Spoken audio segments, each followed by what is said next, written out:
ایک دفعہ کا ذکر ہے کہ ایک گاؤں میں ایک غریب لکڑہارا اپنے بیٹے کے ساتھ رہتا تھا۔ وہ بہت غریب لیکن ایک دوسرے کے ساتھ خوش تھے۔ انہیں جو بھی ملتا وہ صبر و شکر کر کے کھا لیتے تھے۔ سونے سے پہلے بیٹا اپنے باپ کو کل آنے والے رزلٹ کے بارے میں بتاتا ہے کہ میرا دوست عمر سوچتا ہے کہ میں کلاس میں فرسٹ آؤں گا۔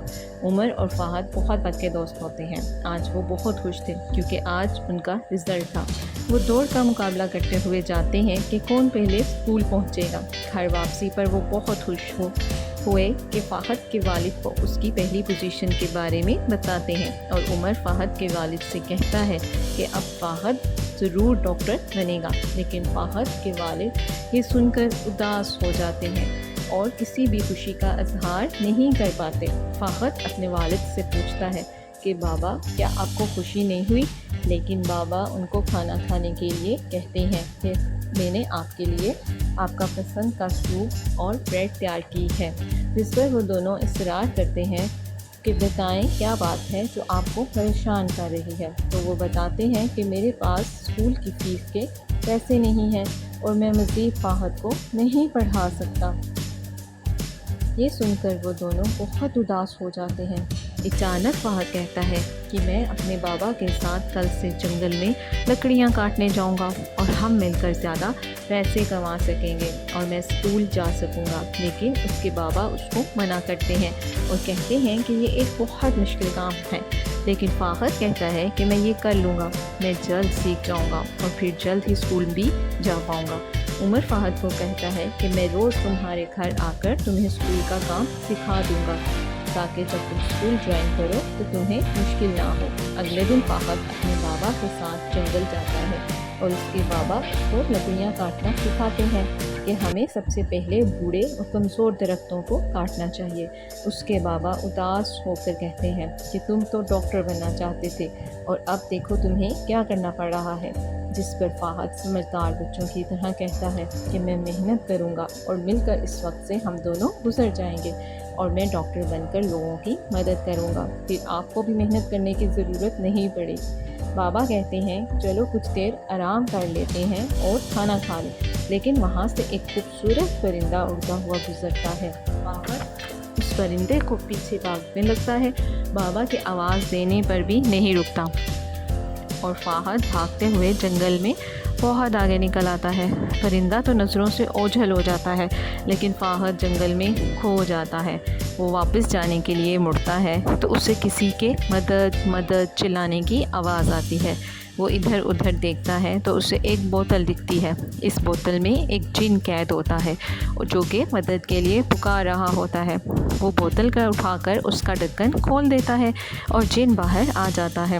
جن کہتا ہے کہ میں 500 سال سے اس بوتل میں قید تھا، آج تم نے مجھے آزاد کروا کر مجھ پر بہت احسان کیا ہے، اور انعام کے طور پر فہد کو ایک رومال دیتا ہے جس کا رنگ لال والا سرا چیزوں پر رگڑنے سے وہ چاندی کی بن جاتی ہیں، اور کپڑے کا دوسرا حصہ جو کہ لال رنگ کا ہوتا ہے وہ زخموں کے علاج کے کام آتا ہے۔ فہد انعام لینے سے انکار کرتا ہے لیکن جن کے اصرار کرنے پر وہ رکھ لیتا ہے۔ جن فہد کو کہتا ہے کہ اس کپڑے کو عقل مندی سے استعمال کرنا اور خود غائب ہو جاتا ہے۔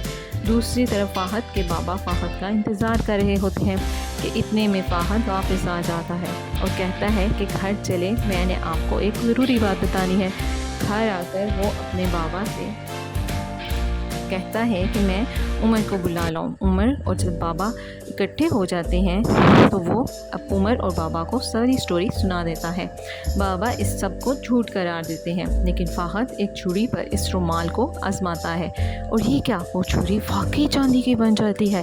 فہد اور عمر بہت خوش ہوتے ہیں اور بابا حیران رہ جاتے ہیں۔ فہد کہتا ہے کہ اب ہماری سبھی پریشانیاں ختم ہو گئی ہیں۔ وہ برتن کی الماری کے سامنے جاتا ہے اور دیکھتا ہے کہ وہ کون کون سی چیزوں کو چاندی کا بنا سکتا ہے۔ وہ اندازہ لگاتا ہے کہ اس سب سے کتنے پیسے ملیں گے۔ یہ پتہ چلانے کے لیے وہ لوگ ایک دکان پر چیزیں بیچنے کے لیے جاتے ہیں۔ یہ تو بہت عمدہ چاندی ہے، دکاندار کہتے ہوئے انہیں اس کی قیمت ادا کرتا ہے۔ واپسی گھر آنے پر بابا کھانا تیار کر کے بچوں کو بلاتے ہیں، لیکن یہ کیا، فہد تو بازار سے کھانے کی بہت سی چیزیں لے کر آتا ہے اور کہتا ہے کہ جب پیسوں سے سب خریدا جا سکتا ہے تو ایسا کھانا کیوں کھائے۔ وہ خوش ہوتا ہے کہ پیسوں سے اتنا لذیذ کھانا خریدا جا سکتا ہے، لیکن عمر اس بات کو محسوس کرتا ہے اور بابا کا دل رکھنے کے لیے کہتا ہے کہ آپ کا بنایا ہوا کھانا بہت لذیذ ہے، لیکن بابا فہد کی وجہ سے پریشان ہوتے ہیں۔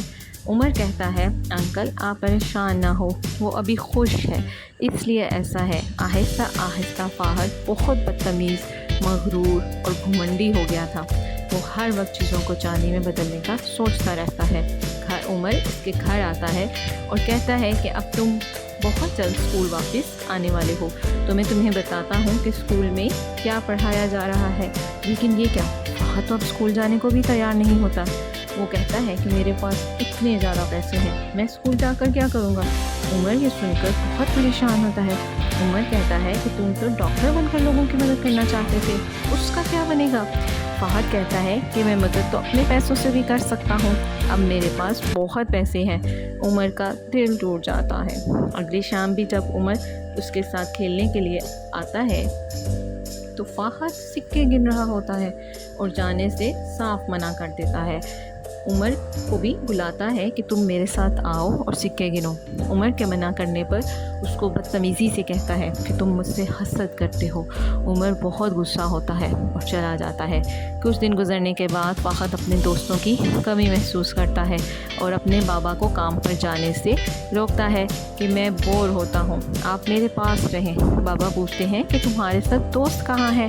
فہد عمر کے پاس جاتا ہے کہ آؤ ہم کھیلیں، لیکن عمر غصے میں فہد سے کہتا ہے کہ تم جاؤ اور جا کر اپنے سکے گنو، اور تم اسکول نہیں جاتے لیکن میں جاتا ہوں۔ فہد کے پاس جتنے بھی سکے تھے وہ ان سکوں سے خوشی اور ہنسی نہیں خرید پا رہا تھا۔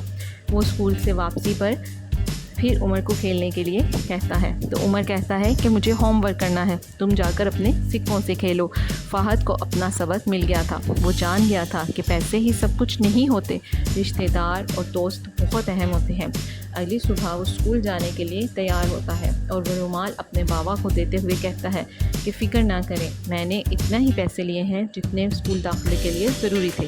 بابا بہت خوش ہوتے ہیں اور فہد عمر کو اسکول جاتے ہوئے پیچھے سے آواز دیتا ہے اور اس سے معافی مانگتا ہے کہ میں بہت ضدی، غصہ اور بدتمیز ہو گیا تھا، لیکن اب مجھے اپنی سمجھ آ گئی ہے کہ پیسہ ہی سب کچھ نہیں ہوتا، بلکہ مجھے تمہارے ساتھ اسکول جانے میں مزہ آتا ہے اور چڑیوں کے پیچھے بھاگنے میں بھی مزہ آتا ہے، بجائے کہ چیزوں کو چاندی میں بدلنے کے۔